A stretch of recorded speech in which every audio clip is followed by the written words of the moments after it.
तो आज का हमारा वर्ड है डिसअफेक्ट। ये एक वर्ब है, यानी एक एक्शन वर्ड। इसका मतलब क्या होता है? सिंपल है। जब आप किसी चीज या इंसान से डिसअफेक्ट हो जाते हैं तो आपका उनके लिए जो प्यार, जो लॉयल्टी, जो अपनापन होता है, वो धीरे धीरे कम होने लगता है। आप उनसे एक तरह से दूर होने लगते हैं, नाखुश हो जाते हैं। चलिए इसको एक एग्जाम्पल से समझते हैं, तभी अच्छे से क्लियर होगा। सेंटेंस है, the new company policies disaffected many of the long term employees. So इसका मतलब क्या हुआ? मतलब ये है कि कंपनी कुछ ऐसी न्यू पॉलिसीज ले आई जिसकी वजह से जो पुराने एम्प्लॉयज थे, जो सालों से वहां काम कर रहे थे, वो लोग नाखुश हो गए। उनका कंपनी से एक तरह से मन उठ गया, उनकी लॉयल्टी कम हो गई। ओके, अब देखते हैं कि ये पर्सनल रिलेशनशिप्स में कैसे फिट होता है। सेंटेंस देखिए, his constant criticism and negative attitude began to disaffect his friends. समझ रहे हैं आप? वो हमेशा क्रिटिसाइज करता रहता था, हमेशा नेगेटिव बातें। तो इसकी वजह से क्या हुआ?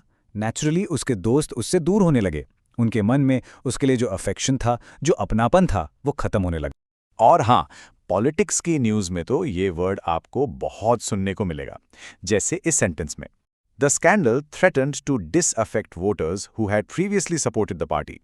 इसका मतलब है कि कोई बड़ा सा स्कैंडल हुआ और उसकी वजह से ये डर हो गया कि जो वोटर्स पहले पार्टी को पूरा सपोर्ट करते थे, अब उनका भी विश्वास टूट जाएगा और वो पार्टी से दूर हो जाएंगे। जैसे मैंने कहा, न्यूज में ये काफी कॉमन है। जरा ये कोट देखिए, a generation of young people has become disaffected from the political process. बहुत पावरफुल लाइन है ये।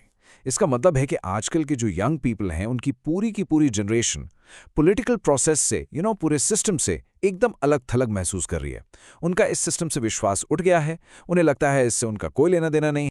तो चलिए अब इसके कुछ सिनोनिम्स और एंटोनिम्स भी देख लेते हैं। सिनोनिम्स यानी सेम मीनिंग वाले वर्ड्स, वो हैं एलियनेट, एस्ट्रेंज, एंटेगनाइज। इन सब का मतलब लगभग वही है, किसी को अपने से दूर कर देना, अलग कर देना। और अब आते हैं इसके एंटोनिम्स पर, यानी इसके उल्टे, इसके ऑपोजिट वर्ड्स। ये हैं अट्रैक्ट, एंगेज, रिकंसाइल। देखा, इन सब का मतलब बिल्कुल उल्टा है, किसी को अपनी तरफ खींचना, जोड़ना या फिर से रिश्ता ठीक करना। बस आज के लिए इतना ही, मिलते हैं नेक्स्ट वीडियो में। Happy learning, bye bye.